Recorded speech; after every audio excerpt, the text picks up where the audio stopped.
Pour ne rien manquer, abonnez-vous maintenant.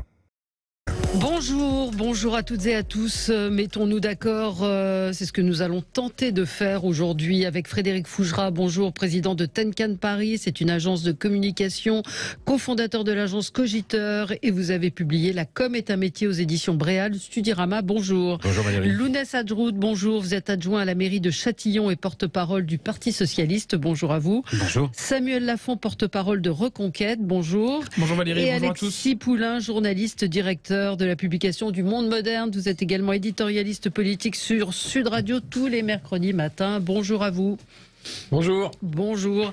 Évidemment, on va revenir sur ce qui s'est passé à Nanterre hier en essayant d'être un peu mesuré parce que c'est vrai que la communication, et ça tombe bien qu'on ait un spécialiste avec nous, dit beaucoup de choses aussi de notre société. Ce qui s'est passé hier aussi, ce policier qui a tiré sur ce jeune de 17 ans également, puisqu'il y a eu des émeutes à Châtillon. Il y a eu des incidents ou pas Non, on n'a pas eu d'incident. Fort heureusement. Ouais, parce qu'il y a eu beaucoup. Moi, je vois. On va y revenir, mais c'est vrai que les journaux disent forte tension. Enfin, c'était plus que des fortes tensions, que ce soit à Nanterre ou dans plusieurs communes des Hauts-de-Seine. On va parler du temps scolaire. Faut-il raccourcir les vacances? C'est le président de la République qui en a parlé hier. Et puis les arrêts maladie également qui sont en cause. Tous ces sujets avec vous. Alors, Frédéric Fougera, vous vouliez de faire un coup de cœur. Oui, alors moi, mon coup de cœur un peu déconnecté de l'actualité. Oui, mais c'est bien, c'est fait pour ça aussi. C'est bien de commencer par ça, parce qu'après, ça va être un peu paumé. En fait, j'avais envie de faire un coup de cœur sur Sophie Lavaux, qui est la première alpiniste française, alors elle est française, elle est suisse, elle est canadienne, à gravir les 14 sommets de plus de 8000 mètres d'altitude. Alors je me suis dit, bon, comme la triple nationalité, ça risque d'être un sujet de récupération ou de critique. Alors je me suis dit, alors on parle d'autre chose. Et j'allais dire plus sérieusement, non, c'est formidable ce que fait cette femme. Moi, je voudrais faire un coup de cœur pour les sapeurs-pompiers. Ouais. Alors les sapeurs-pompiers, pourquoi ? Eh bien parce que la Fédération nationale des sapeurs-pompiers a lancé une énorme opération de communication, en fait à la fois de prévention contre les incendies. Cette campagne, elle va s'amplifier avec le Tour de France qui débute ce week-end pour quasiment un mois, et pour aller à la rencontre des Français et pour leur expliquer tous les gestes qu'il ne faut pas faire pour éviter des incendies, et puis aussi les gestes et les réflexes qui sauvent en cas d'incendie. Il y a quand même 9 incendies sur 10 qui sont liés à une activité humaine. Donc voilà, on n'y est pas pour rien, on y est pour quelque chose, et je pense que c'est important de le rappeler, à commencer par le mégot de cigarette qu'on peut jeter de façon imprudente. Je pense qu'ils vont distribuer plus d'1 million de petits cendriers de poche pour prévenir justement ces incendies. Et dans cette même campagne, en fait, c'est aussi une grande campagne de recrutement.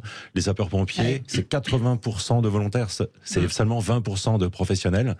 Et il y a beaucoup d'a priori, on n'ose pas se présenter, et eux jouent sur certaines dimensions que je vous laisse apprécier, mais ce n'est pas la taille qui compte, ce n'est pas la force qui compte.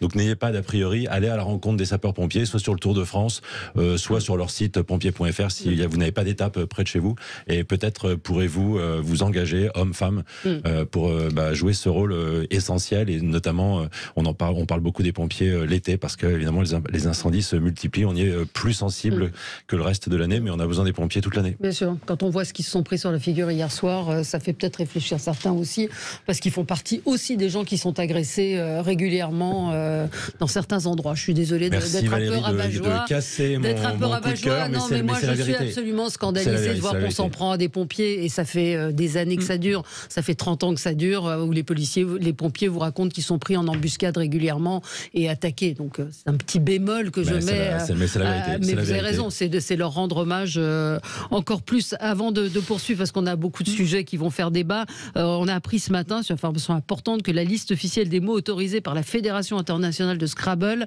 a été changée, et donc attention aux mots offensants, identifiés comme ayant un caractère haineux, irrespectueux des valeurs humaines. On se croirait dans le chat GPT. Donc on n'a plus droit à PD, poufias, tafiole, travelot est une insulte, lopette, gogol. Donc voilà, donc ces mots sont haineux, irrespectueux des valeurs humaines, et on est voilà, salope, grognasse, enculé. c'est un jeu. J'ai plutôt 1984. Hein, oui, c'est ça. C'est ChatGPT aussi, parce que je vous conseille le livre l'excellent livre de Stéphane Rose, Ma nuit avec une intelligence artificielle. Stéphane Rose, qui est un des auteurs de Laurent Gérard, qui fait de façon assez, au départ humoristique, et puis en fait, on se rend compte assez vite du formatage de l'intelligence artificielle, c'est-à-dire qu'il lui pose des questions et à chaque fois il dit non, c'est offensant, on ne peut pas dire ça, donc c'est en référence à ça. Mais c'est certain qu'on est limité sur le chat GPT, hein, et qu'il y a des questions qu'on ne peut pas poser et on ne peut pas obtenir certaines réponses. Mais c'est assez hallucinant quand même. Donc c'était en Amérique du Nord, il y avait déjà eu ces changements qui ont été faits. Désormais, la France, si vous jouez dans des tournois, vous n'avez plus droit à ces mots offensants. Peut-être.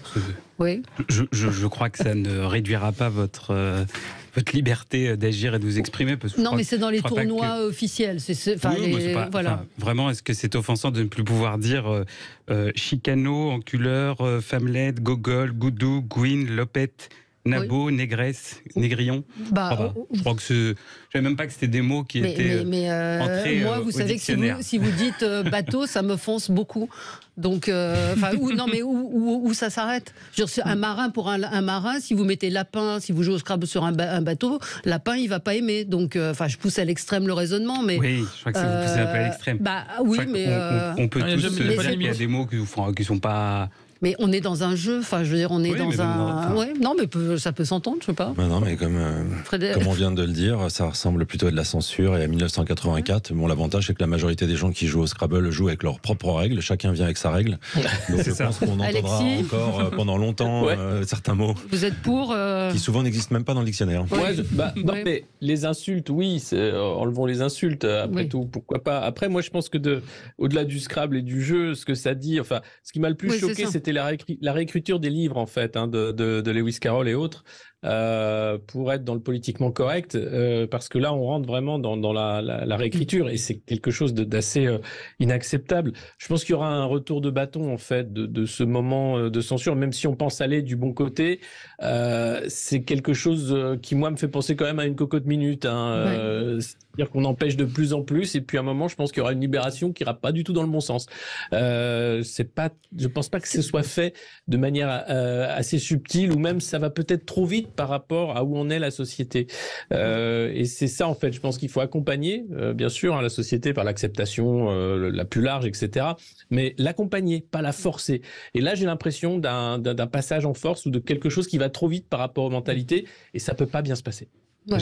Sur tout le monde, il y a 750 mots qui font leur entrée dans le dictionnaire du Scrabble, donc on devrait tous je suis d'accord, mais c'est pas les mots en tant que tels, c'est la démarche qui est effectivement sur le politiquement correct. C'est pas les insultes qui sont supprimées, parce que je pense qu'on peut encore y mettre un grand nombre d'insultes.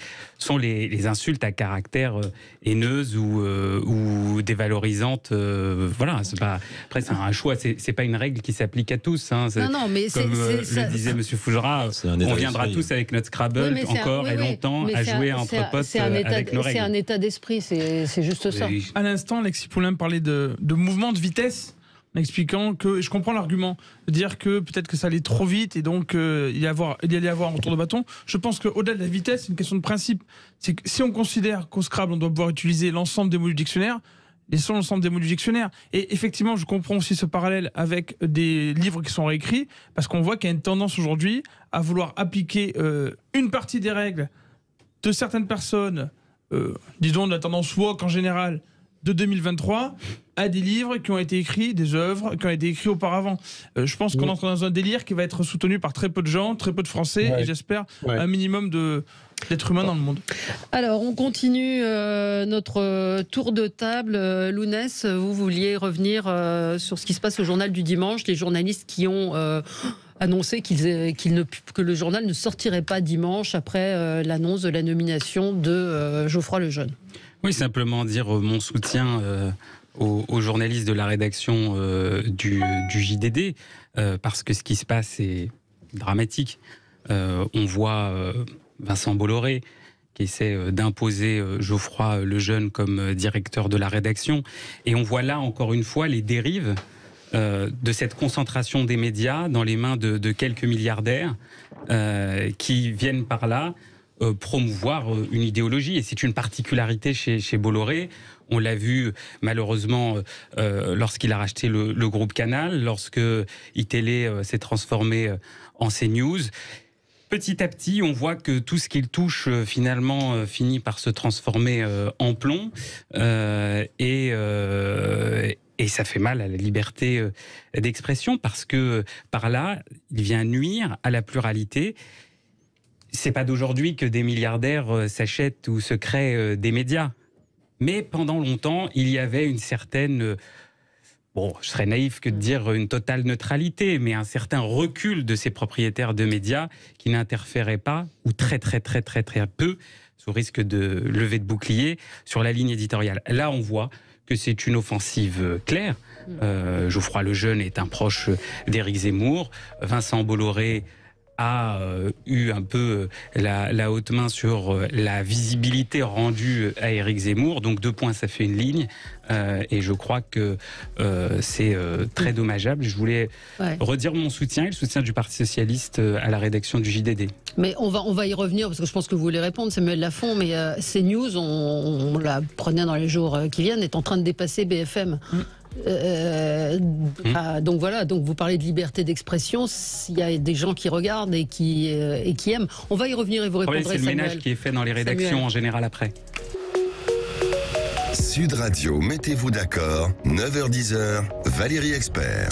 Bon, on va avancer rapidement. Vous vouliez peut-être répondre, puisque ça touche évidemment Éric Zemmour, Samuel Lafont, cette affaire Geoffroy Lejeune, proche d'Éric Zemmour. Avec hier, il y avait une grande manifestation de soutien à la rédaction du JDD. Tous les anciens directeurs ont signé, pour aller dans votre sens, Lounès, tous les anciens directeurs de la rédaction ont signé contre la venue de Geoffroy Lejeune. Vous dites quoi ? Indirectement, ça touche Éric Zemmour. Mais le vrai sujet, c'est la question de la pluralité d'opinion.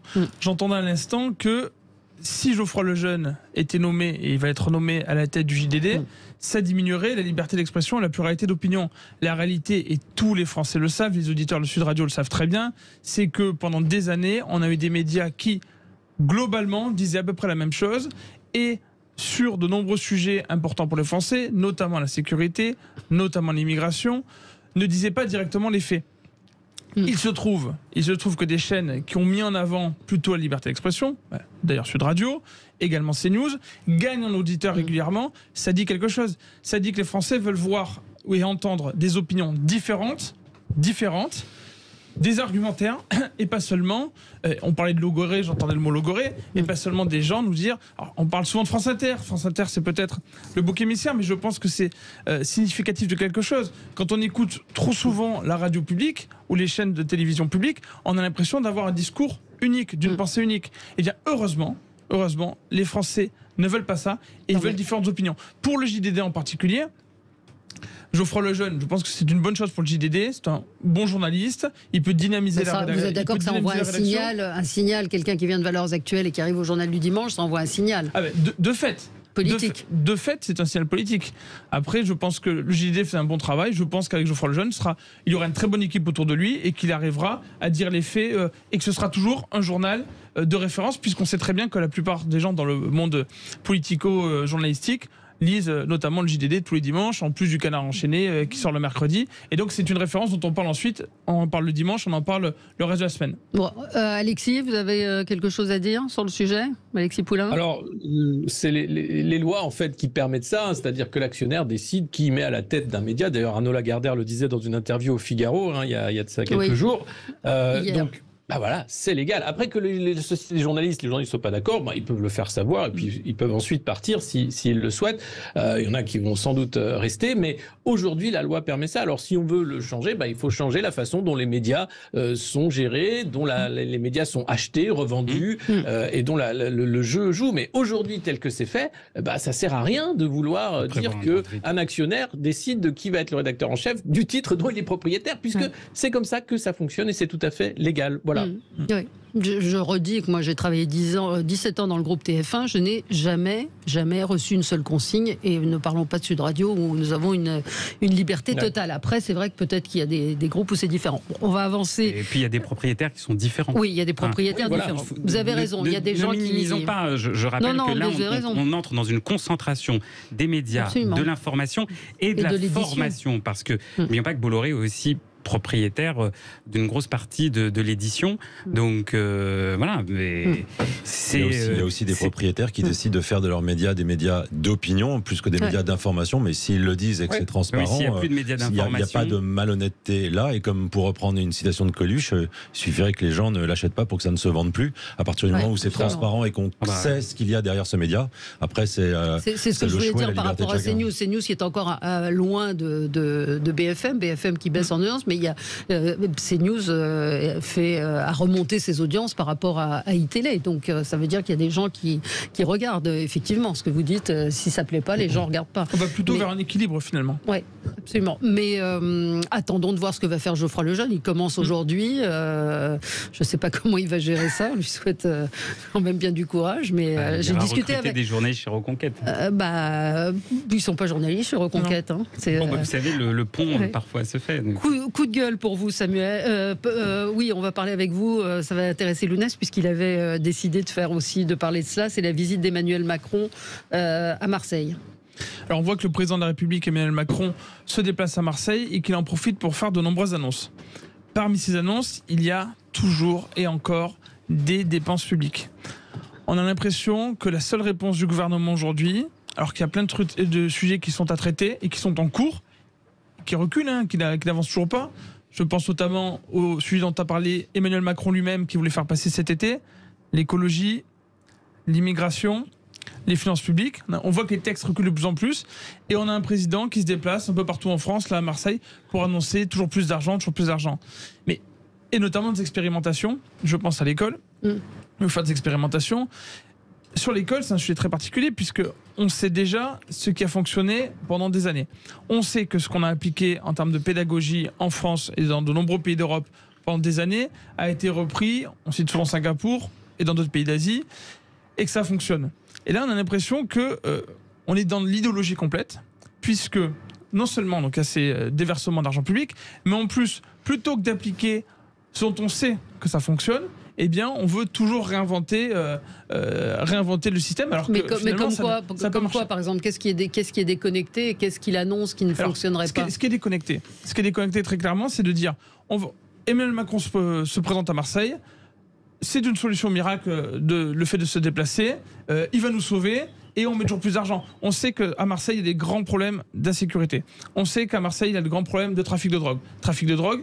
Comment est-ce qu'on règle le problème de trafic de drogue? Eh bien, on rétablit l'ensemble de la chaîne pénale. Puisqu'aujourd'hui, on sait très bien que de très nombreux policiers ou des gendarmes arrêtent des délinquants et des criminels et que ces gens-là sont très peu jugés, peu condamnés par la justice et recommencent. Évidemment, contrairement à ce que disent les laxistes, une peine importante dissuade de commettre le délit ou le crime et en plus, nécessairement, si la personne se retrouve en prison, si le trafiquant de drogue typiquement se retrouve en prison, eh bien, par essence, il ne peut plus trafiquer dans la rue. Et en fait, là, on entend des arguments sur la légalisation, sur la dépénalisation, tout ce que vous voulez, alors que, on en a déjà parlé sur ce plateau, rien n'est fait concrètement pour faire en sorte que les délinquants et les criminels soient sévèrement punis. Alors, Lounès, c'était peut-être pas tout à fait le thème sur lequel vous vouliez réagir, mais pour filer un peu le sujet sur la sécurité. Benoît Payan, maire de Marseille, avait fait des demandes importantes à l'État, à savoir un renforcement du judiciaire, notamment sur la question des magistrats, sur la question du narcotrafic. Et donc le président a annoncé, si j'ai bien noté, 22 magistrats supplémentaires, la création d'une équipe cyber-go-fast, la dotation à la douane de nouveaux matériels de détection de produits illicites. Voilà, ce sont des demandes qui ont été faites par la ville. Le président y souscrit. Pour le coup, c'est plutôt une bonne chose. Alors, il y a fait aussi un peu son coup de com' habituel avec sa version au grand débat recyclée. Moi, c'était plus sur ce point-là, dans sa relation à nos concitoyens, où il a encore été dans la théâtralisation. Que ce soit dans le mépris. Pourquoi dans le mépris? Doublement. D'abord avec cette dame qui parlait de son fils en recherche d'emploi, où il a ressorti, où il a adapté son adage bien connu du traverser la route, vous trouverez un emploi. Mais il n'a pas raison, toutes les rédactions. Et là, il a dit allez faire un tour sur le Vieux-Port en 1 heure, je vous trouve. Mais en quoi c'est du mépris? Toutes les rédactions ont envoyé des journalistes, Sud Radio compris, faire le tour du Vieux-Port et d'autres villes. Hein. On a, nous, à Sud Radio, envoyé aussi des journalistes dans plusieurs villes faire le tour et en frappant aux portes, on trouve du boulot. Donc en quoi c'est du mépris? Ça vient réactiver l'idée que les personnes qui sont au chômage le sont par leur faute. C'est pas la réalité, c'est pas le CQFD, c'est-à dire de dire non mais cette dame dit mon fils est au RSA. Je crois que Pôle emploi avait fait une étude sur les emplois, les annonces publiées. 8 sur 10 finissent par une embauche, et sur celles qui ne finissent pas par une embauche, soit c'est parce qu'elles sont mal publiées, soit parce qu'elles ne correspondent pas à l'état du marché. Donc, c'est à chaque fois un poncif qui n'est pas réel, et quand on est sur le terrain, quand on reçoit nos concitoyens, comme de nombreux élus le font, comme je le fais régulièrement toutes les semaines, eh bien on voit que les gens ont envie de bosser. Et ils ont du mal à trouver parfois du boulot en lien avec leurs compétences, en lien avec ce qu'ils ont aussi envie de faire, parce que il y a les deux. Il faut trouver aussi parfois les deux. Et puis il y a eu aussi cette altercation avec une Marseillaise qui disait que ça n'allait pas assez vite. Une habitante des quartiers nord. Enfin, quand vous voyez l'état dans lequel est le quartier nord. C'est un drame, le logement insalubre, les copros dégradés, et évidemment que ces gens ne sont pas patients. Et on ne serait pas patient à leur place. On va y revenir, et je vois que vous voulez réagir. On y revient dans un instant, 9h27 sur Sud Radio. Sud Radio, mettez-vous d'accord, 9h10, Valérie Expert. Avec vous sur Sud Radio, et le Scrabble continue de faire débat, mais c'est intéressant. Il y a des sujets tendus. Voilà. Donc Emmanuel Macron méprisant. Vous vouliez réagir, Frédéric Fougera, et sur la déconnexion de cette visite du président de la République. Hier, on l'a évoqué avec Jacques Merck, qui lui disait il est en campagne pour les prochaines municipales à Marseille. C'est pas son rôle d'aller là-bas et d'annoncer ça. Futur candidat. Oui, mais alors si à chaque fois qu'il se déplace, on va l'accuser d'être en campagne quelque part, et donc ça veut dire qu'il ne peut plus rien faire, et ça va servir ceux qui disent il ne sort pas parce qu'il aurait peur de sortir. Donc moi je voulais revenir sur l'aspect image et communication. Alors quand on dit c'est un coup de com', je note qu'en politique tout ce que font les autres c'est de la com, et tout ce qu'on fait soi-même c'est sincère. Donc en fait tous les politiques, il y en a autour de la table, il y en a partout ailleurs, devraient juste faire attention parfois à ce qu'ils disent. J'ai dit qu'il y avait des actes, j'ai dit qu'il y avait une partie ça pourrait participer à leur cohérence aussi, et à leur respect par les Français, de se rendre compte que oui, en communique, faut faire de la communication, et qu'il n'y a pas de la communication positive quand on la fait soi-même, et qu'elle serait négative quand ce serait celle des autres. Et pour revenir sur l'image, moi je trouve qu'il y a eu une image républicaine très forte, c'était l'accueil du président de la République par le maire de Marseille. Ça montre qu'on est dans une république, que les gens se respectent, quelle que soit leur étiquette. Le président de la République était venu à Marseille en disant je reviendrai. Combien de présidents de la République ont dit je viens, je vous annonce ceci, je reviendrai, et on ne les revoit jamais. Donc il est dans cette continuité, qui est de la com ou pas. Il est venu 17 fois, hier on l'a évoqué, il est venu 17 fois depuis son élection. Il aime bien Marseille. Il aime bien Marseille. Mais voilà, il est dans son rôle. Moi je trouve qu'il est dans son rôle, et en termes d'image, c'est bon pour lui, et c'est aussi bon pour Marseille. En revanche, ce qui m'étonne, je l'évoque régulièrement ici, c'est le niveau d'annonce qu'il peut être amené à faire. Il est accompagné de ses ministres, et il fait des annonces qui relèvent plutôt de la compétence ou de l'autorité de sa première ministre ou de ses ministres. Ça, c'est plus embarrassant. En particulier le ministre de l'Éducation, si on parle des rythmes scolaires. Alexis Poulain, vous a pas entendu sur ce sujet ? Non, mais parce que c'est de la com. Enfin, moi, il revient certes à Marseille, mais il n'a pas répondu à toutes les questions. Il y a encore des écoles qui ferment, évidemment. Et puis, on voit qu'il y a quand même une mise en scène exceptionnelle de ces pseudo-bains de foule. Enfin, moi, ça me rappelle le grand débat après les Gilets jaunes. C'est-à-dire que on a eu la réforme des retraites qui est passée au forceps, avec toute la violence qu'on a pu voir de répression des manifestations. Et puis là, il refait le grand débat, c'est-à-dire qu'on le voit sur différents sujets, à chaque fois, en bras de chemise, au milieu, seul à parler pour répondre aux gens en disant que ce qu'il fait est génial et que les gens n'ont rien compris. C'est tout le temps la même chose. Et là, c'est le deuxième quinquennat. On a l'impression que c'est un remake, en fait, très mal fait. Ça continue. Les annonces, en fait, il a très peur, en réalité, que Bonapéan, le le maire de Marseille utilise l'argent de l'État pour dire que finalement c'est lui et sa mairie qui ont réussi à faire ces choses-là. Donc c'est pour ça qu'il met autant d'intérêt sur Marseille, parce qu'il prépare effectivement les municipales. C'est vrai, Christophe Castaner au port de Marseille, c'est pas pour rien non plus. Donc on voit bien là qu'il est là pour essayer de dire attention, c'est moi, qu'on va pas me voler la vedette. Et puis je compte bien reprendre cette ville parce que cette ville est potentiellement dangereuse politiquement. C'est la deuxième ville de France. Elle est loin d'être alignée sur les desiderata de monsieur Macron. Donc voilà, tout l'intérêt est là. Il avait promis pendant la campagne à Marseille, lors du seul meeting qu'il a fait quasiment, des purificateurs d'air dans les écoles. Et ça devait arriver dès la fin de l'année 2022. Bon, il n'y en a toujours pas. Donc les promesses d'Emmanuel Macron, on les connaît, elles n'engagent que ceux qui les croient. Juste parce que M. Poulain évoquait les promesses, la dépense de l'argent de l'État par la ville. Juste pour remettre sur la table les choses, le plan Marseille présenté par la mairie de Marseille et le président de la République, c'était 1,5 milliard sur 10 ans, 400 millions d'euros de l'État et 500 millions d'euros de l'État et 1 milliard financé par la ville. Même s'il y a une garantie de l'État, ce sont 1 milliard financés par la ville. Et aujourd'hui, la ville a des résultats, puisque sur les 180 écoles qui doivent être rénovées sur 10 ans, il y en a déjà 26 à la fin de l'année prochaine qui seront soit en fin de construction, donc 6 nouvelles écoles qui auront été construites et 20 qui auront été rénovées. Donc la mairie utilise plutôt bien l'argent public sur ce coup-là et en grande partie l'argent public municipal, faut le dire, parce que là c'est Macron qui tend à inverser les choses. Je voudrais qu'on ait le temps de parler de Nanterre quand même. Très rapidement sur Marseille. Effectivement, les annonces d'Emmanuel Macron ne correspondent pas à ce qu'on peut attendre d'un président de la République qui pourrait considérer que Marseille est une grande ville, une ville qui pourrait être magnifique si on n'avait plus cette insécurité, si on n'avait plus cette saleté, si on n'avait plus tous les désagréments qu'on connaît malheureusement à Marseille et que les Marseillais sont les premiers à subir. Les annonces d'Emmanuel Macron sont effectivement plutôt des annonces de ministres ou de secrétaires d'État. Il n'y a pas de vision jusqu'en Marseille 2050 par exemple. Ça c'est le premier point. Deuxième point, c'est effectivement la théâtralisation, parce qu'on a l'impression de retourner dans le débat le grand débat post-Gilets jaunes, et je pense que les Français ne s'y trompent pas, ils se rendent bien compte que tout ça sonne faux. Et ça continue d'accroître la déconnexion entre le gouvernement et les Français, et notamment les Français de la France périphérique. Donc là, vous êtes d'accord. Vous êtes à peu près d'accord.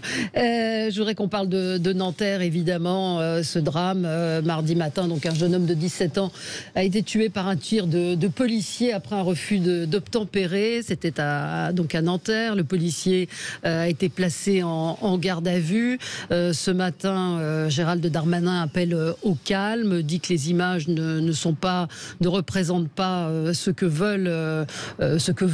souhaite la police. Je pense qu'il faut être extrêmement prudent, faut essayer d'être mesuré. Il y a vraiment, quand on regarde les réseaux sociaux, c'est assez effrayant d'un côté comme de l'autre. Alexis, vous vouliez y revenir d'une certaine manière à propos du tweet de Kylian Mbappé? Oui, alors j'ai déjà fait mon édito sur ce sujet ce matin, évidemment, et c'est vrai que la mesure et la complexité n'ont pas lieu d'être dans cette affaire. Il y a vraiment ceux qui vont dénoncer le policier, ceux qui vont le défendre, et personne ne veut se poser la question. C'est pour ça que je parlais du temps de la justice, parce que c'est pas anodin que lors d'un contrôle de police, on sorte l'officier de police sorte son arme. Là, il y avait l'arme sortie, et la question se pose, pourquoi l'arme était-elle sortie ? Pourquoi tire-t-il ensuite à bout portant alors qu'il est contre la voiture, pas devant, et il y a le mur derrière? Bref, il y a beaucoup de choses. Et à partir du moment où on rentre dans cette complexité, on passe déjà pour un camp ou l'autre. Évidemment, moi, je condamne absolument le tir à bout portant, parce qu'on sait que c'est un tir létal. On ne sait pas ce qui se passe dans la tête du policier à ce moment-là, dit dans la tête du conducteur de 17 ans au volant de la voiture. C'est la panique, mais tir à bout portant, l'officier de police doit savoir que c'est un tir létal. Et ça, c'est inacceptable. Et puis, Kylian Mbappé entre dans la danse. Alors, c'est rare que les sportifs prennent position sur les affaires de société. Et voilà ce qu'il dit dans son tweet. « J'ai mal à ma France. 3 petits cœurs, un bleu, un blanc et des cœurs rouges fendus, cassés. Une situation inacceptable. Tous mes pensées vont pour la victime et les proches de Naël, ce petit ange parti beaucoup trop tôt. » Alors, voilà, c'est évidemment un tweet qui a fait plus de 2 millions de vues, qui va aller partout. C'est ce que je vous disais dans la simplification, le camp, ce qui fait qu'on a derrière une situation inacceptable. Oui, le fait que les policiers soient devenus des ennemis des citoyens. Et ça, c'est pas possible. Il y a une réconciliation qui doit être faite au niveau, bien sûr, de l'État, au niveau des territoires. territoire, parce que c'est vraiment une guerre qui est en train de se jouer là, entre la police d'un côté et les habitants de l'autre. Et ça, c'est inacceptable, parce que le policier, en République, il est là pour défendre les biens et les personnes, il faut le rappeler. Et comme je le disais, s'il sort son arme, c'est pas anodin. Il le fait pas parce qu'il le fait tous les jours. C'est ce que disait ce matin Thibault de Montbrial, que j'entendais sur une autre antenne, et qui disait qu'est-ce qui s'est passé avant pour qu'un policier sorte son arme. Ça n'excuse pas, attendons, il y a le temps de l'enquête. Et voilà. Et quand vous dites ça simplement, attendons le temps de l'enquête, elle va être complexe et la justice doit faire la lumière sur ce drame terrible, eh ben vous passez déjà pour quelqu'un qui prend position pour un camp ou l'autre. Mais c'est pas une question de camp là, c'est vraiment c'est ça qui est terrible. C'est de voir qu'on est rentré dans une logique où la police est devenue un camp face aux citoyens. C'est pas ça en fait la République. On est en train de dériver complètement. Et on a Omar Sy aussi, mes pensées et prières vont à la famille et aux proches de Naël, mort à 17 ans ce matin, tué par un policier, qu'une justice digne de ce nom honore la mémoire de 7 enfants. Il y a évidemment eu beaucoup de réactions. Alors, essayons de... Oui. Dans cette affaire de Nanterre, il y a 2 événements distincts. Le premier événement, c'est la mort de ce jeune homme, Naël, de 17 ans. Et le deuxième événement, j'y vais ensuite, ce sont les émeutes. Le premier événement, il y a 3 possibilités. Soit le policier, et on doit attendre l'enquête puisqu'on ne sait pas ce qui s'est passé, soit le policier était dans son bon droit, soit le policier a fait une faute, soit aussi il est possible que le policier avait le doigt sur la queue de détente et quand la voiture avance, et bien, sans faire exprès, il peut tirer. On ne sait pas, on saura avec l'enquête. Après, il a menti aussi. Enfin, il aurait menti. Oui. On va mettre des conditionnels. Puisqu'il a la première version où il dit qu'il était face à la voiture. Absolument. On voit images. Donc on verra, en sachant tout de même, et tous les gens qui sont habitués aux agressions et à ce genre de situation, savent que naturellement on déforme la réalité. On peut vraiment se tromper, on peut inventer des escaliers, on peut inventer des couloirs, on peut inventer des choses très très importantes, et il faut être dans ce genre de situation pour se rendre compte de ça ou être spécialiste de ce genre de choses. Sur les émeutes, il y a quelque chose d'inacceptable qui se passe. Dans de nombreuses villes de France, on voit des racailles attaquer la police, les pompiers qui viennent pour aider, pour soigner, pour éteindre des incendies. Et alors on espère évidemment que ça ne va pas se multiplier, mais ça fait trop d'années. Ouais. Trop d'années que malheureusement on subit ça, et on a l'impression que c'est normal, ça se normalise. Mais dans quel autre pays est-ce qu'on voit ce genre de situation? Quasiment pas d'autres pays. Et j'ai envie de dire, on voit beaucoup de réactions publiques, mais est-ce qu'on a entendu ces gens-là? Et est-ce qu'on a eu des émeutes suite à l'attaque d'Annecy? Quand des enfants, des petits-enfants, des bébés se faisaient poignarder dans une poussette. Il y a beaucoup de gens que ça n'a pas ému. Et là, il y a une affaire d'un jeune qui est contrôlé et finalement se retrouve mort sur place dans la voiture. Et on a des émeutes, des attaques contre la police. Et je termine là-dessus, il faut qu'on soit très clair. Est-ce qu'il y a de l'ordre et de la justice du côté de la police? Est-ce qu'il y a une violence légitime ou pas? Vous avez vu les policiers reculer hier dans un certain nombre d'endroits où ils ont été attaqués. Tous ces gens qui attaquent la police, est-ce qu'ils vont être interpellés?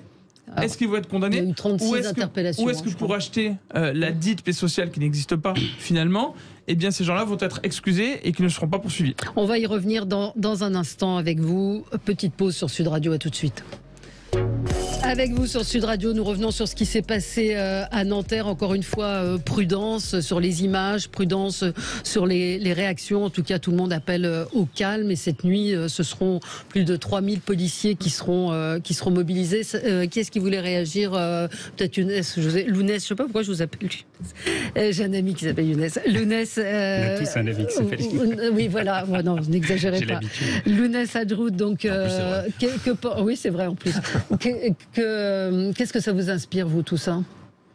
Déjà, moi, dire mon émotion, et je crois que c'est une émotion partagée, de voir un jeune homme de 17 ans décédé dans le cadre d'un contrôle de police, certes avec une tentative, enfin, délit de fuite, refus d'obtempérer, mais tout de même, en France, on ne doit pas mourir parce qu'on fait un refus d'obtempérer. En tout cas, on ne doit pas mourir sous les balles d'un policier. Ensuite, comme vous le dites, moi je suis très républicain, l'enquête fera la lumière, je l'espère. Il faut que l'enquête soit transparente, indépendante, et là c'est le rôle aussi de l'IGPN de faire son travail de manière rigoureuse et consciencieuse. Et ensuite à la justice, si les faits que montrent ces vidéos sont confirmées en l'état, quand même vidéos accablantes et choquantes, et bien que les sanctions soient exemplaires. Parce que c'est aussi dans ces moments-là, on en parlait en off, que en fait, il faut aussi, si cette bavure est confirmée, que la sanction soit publique, enfin en tout cas, elle soit exemplaire. Parce que sinon, effectivement, on a l'impression que ça passe toujours. Ouais. Et ça, ce n'est pas possible, parce que le crédit de notre police républicaine, à laquelle on tient tous. Moi, je suis élu dans le territoire des Hauts-de-Seine. On a besoin de la police. On travaille quotidiennement avec la police. Elle est un des piliers de notre République. Mais pour ça, elle doit avoir toute crédibilité et ne jamais, en tout cas le moins possible, être entachée.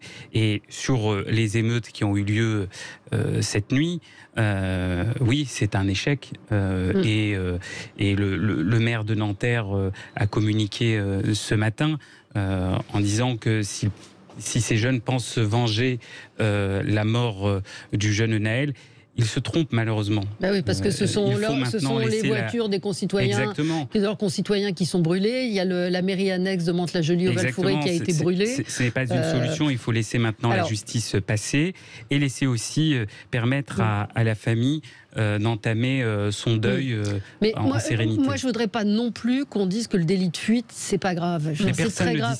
C'est très grave. Il y a des gens qui sont morts. Il y a une petite fille et sa mère qui ont été et son père qui ont été tués. Je suis d'accord, Valérie, mais attention, le débat est en train. Je vois l'inversion de la charge s'opérer dans les médias depuis ce matin. Si. Parce que le débat que vous posez là, je vous le dis, personne ne dit qu'un délit de fuite, qu'un refus d'obtempérer, ce n'est pas grave. C'est puni. Voilà, ce délit de fuite est puni, est sanctionné, et il doit être sanctionné lorsqu'il est. Mais ce que tout le monde dit, c'est qu'un délit de fuite ne doit pas générer la mort d'un jeune homme et de qui que ce soit d'ailleurs. Bien sûr, mais ça, on est totalement d'accord. Et juste faisons attention, parce que je vois la petite musique s'entamer depuis ce matin. J'ai fait un peu le tour des matinales. De cette tentative d'inversion de la charge, de dire ah oui, mais quand même attention, le refus d'obtempérer, c'est pas grave. C'est grave, oui, mais la mort d'un enfant, parce qu'à 17 ans, on a encore un jeune adulte, jeune adulte, c'est encore plus grave. Le mot enfant me gêne. Mais d'un jeune adulte, si vous préférez, c'est encore plus grave. Non, mais enfant, petit ange, ça me gêne un peu aussi quand même. C'est ridicule. Non. Et ça vous gêne pas, Bruno Attal, qui dit qu'il vaut mieux une racaille morte? Non, mais c'est ce que je vous dis. Attention, ne mettons pas. Non, je ne vais pas parler de racaille. Je vous dis que j'ai commencé en disant qu'il y avait des excès insupportables des deux côtés. Je l'ai entendu, mais ne mettons pas un signe égal entre les excès. Il y en a qui promeuvent la mort et d'autres non. Alexis Poulain. C'est ce que je disais tout à l'heure, c'est-à-dire qu'il y a une vraie hystérisation du débat où on parle de camp, on parle de mots qui n'ont pas à être prononcés. On parle d'une tragédie, d'un drame. Un jeune homme de 17 ans qui est tué à bout portant par un policier, c'est pas normal. Non, c'est pas normal. Le refus d'obtempérer, c'est pas normal non plus, en réalité, puisque chaque année, c'est de nombreuses victimes de chauffards, en fait, parce qu'il y a ce refus d'obtempérer. Donc, il y a vraiment cette... Moi, ce qui m'inquiète le plus, c'est la violence dans la société.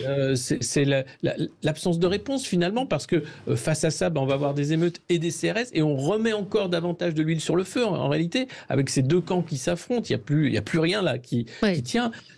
Et derrière, des policiers qui vont avoir un ressenti terrible en disant mais finalement, quel boulot je fais? Où est-ce que j'en suis? Enfin, ce jeune homme avait 17 ans, donc normalement, il n'a pas le permis de conduire. Donc normalement, il n'est pas censé être au volant d'une voiture. Et quand un policier vous demande de vous arrêter, moi, le réflexe que j'ai, c'est d'obéir et de montrer mes papiers. Alors, on va me dire, ah oui, mais ça me paraît normal. Voilà, donc c'est terrible de voir ça. Et puis je pense qu'il y a le refus d'obtempérer, il y en a eu un il n'y a pas longtemps, c'était le fils de Nadine Morano. Donc voilà, il y en a tout le temps, y compris de personnes dont on pourrait dire ah bah c'est étonnant. Donc c'est un vrai... un vrai problème de violence, de non-respect des uns des autres, et puis de peur. Voilà, on en arrive à un moment où on peut pas accepter ni l'un ni l'autre, en fait. Mais ça ne veut pas dire pour autant qu'on doit rentrer dans une logique d'affrontement, de clan et d'outrance verbale en disant c'est bien fait pour ce jeune, il avait qu'à obéir. C'est pas normal, non. La peine pour un refus de tempérer, c'est 2 ans et 15 000 € d'amende. C'est pas la mort immédiate. Voilà. Alors, je voudrais vous faire écouter Marine Tondelier, qui était ce matin l'invitée politique de Patrick Roger, et donc qui avait une explication sur les violences policières. Il y a des sujets de racisme dans la société, il y a des problèmes de racisme dans la police, c'est indéniable. Je ne dis pas que tous les policiers sont racistes, mais je dis qu'on a un problème de racisme dans la police. Quand je vois Valeurs Actuelles en salle d'attente de certains commissariats, quand je vois qu'ils ont CNews allumé dans le commissariat, par ailleurs, je me demande bien pourquoi ils peuvent, en entendant ça, déjà pourquoi ils allument cette chaîne, et en plus quand ils entendent ça toute leur journée, quelles sont les conséquences à la fin. Il y a une liberté d'expression, c'est vous-même qui réclamez mais c'est des services de la liberté publics, donc d'expression. vous voyez, il y a un moment où les choses sont liées quand même. Les choses sont liées. Donc CNews allumé dans un commissariat et Valeurs Actuelles, et on lui a posé la question après, mais vraiment, vous avez vu ça, elle a dit oui, j'ai eu des photos dans certains commissariats. Donc la nuance, là aussi, ne l'étouffe pas. Oui, Alexis, ça vous... Non, mais je savais pas qu'il y avait des télés avec CNews dans les commissariats. Je sais pas où c'est ça. Alors oui, Valeurs Actuelles. On l'a vu d'ailleurs récemment avec des boucles extrêmement racistes d'officiers d'ailleurs de la BAC néo-nazie. On a vu qu'il y avait un problème de certains éléments de la police qui avaient ce penchant raciste et même plus loin encore. Donc c'est une réalité qui est d'ailleurs dans les mains de la justice actuellement. Maintenant dire que parce que les policiers regardent CNews et lisent Valeurs Actuelles, ils sont donc racistes et donc on en arrive là. Ça fait partie de cette hystérisation du débat. Non, mais c'est pas lié. Enfin, c'est-à-dire que oui, on peut dire qu'il y a une sorte de petite musique. On va voir une société qui va aller de plus en plus vers une pensée réactionnaire, mais aussi, c'est ce que je disais tout à l'heure sur cette folie de vouloir interdire les mots du Scrabble. C'est-à-dire qu'à force d'empêcher un débat contradictoire en réalité et de vouloir avoir une seule pensée, la fameuse pensée unique, forcément, le débat, plutôt que d'avoir lieu, ça devient une caricature et on tombe tout de suite dans les extrêmes. Regardez le débat sur l'immigration. C'est tellement difficile d'avoir un débat apaisé sur la question migratoire. Et pourtant, elle est centrale à ce qui se passe en France et en Europe. Le débat sur la sécurité, le débat sur l'identité nationale, personne ne voulait l'avoir. Et systématiquement, parce qu'on évite les débats qui fâchent, les débats tabous, on arrive dans ce genre de truc où on a une responsable politique qui dit que parce qu'on regarde CNews et qu'on lit Valeurs Actuelles, on est raciste. Et c'est lié. Non, je suis pas d'accord. Frédéric Fougera. Je suis parfaitement d'accord avec Alexis. Moi, j'ai envie de dire que je trouve ça intellectuellement grossier. En fait, quand on a ce niveau de responsabilité, qu'est-ce qu'on propose d'interdire les médias qui nous dérangent, de supprimer les armes aux forces de l'ordre et les Français vont se sentir en sécurité. Voilà. Les activistes, ils attaquent les marques, non pas parce qu'elles font des erreurs, mais parce qu'elles sont incohérentes dans leur discours. Et les Français, ils ne respectent pas ou de moins en moins les politiques, pas pour leurs erreurs, mais aussi pour leur incohérence. Et là, on est complètement incohérent quand on tient ce genre de propos. On dirait que Marine Tondelier veut concurrencer Sandrine Rousseau dans le grand n'importe quoi. Là, visiblement, il y est arrivé. Ce qu'il faut retenir, il y a un concours chez les Verts. On dirait qu'un concours, effectivement. Ce qu'il faut retenir quand même de Nanterre, c'est que on a un événement malheureux mais isolé. Il ne faut pas que cet événement cache 2 choses. Premièrement, les émeutes. On s'habitue trop aux émeutes, j'y reviens, mais on s'habitue trop aux émeutes. Non, personne ne s'habitue aux émeutes. Insupportable. Mais bien sûr, ça c'est normalisé. Ça c'est normalisé. Parler aux Français. En 2005, on parlait davantage des émeutes. On verra ce qui se passe dans les jours qui viennent. J'espère qu'on n'arriverait pas à 2005. Comme on s'est habitué à l'augmentation de la délinquance, comme on s'est habitué malheureusement en France à l'augmentation de la criminalité. Le deuxième point, c'est que il faut garder toutes les proportions. Attention à ne pas pointer du doigt tous les policiers.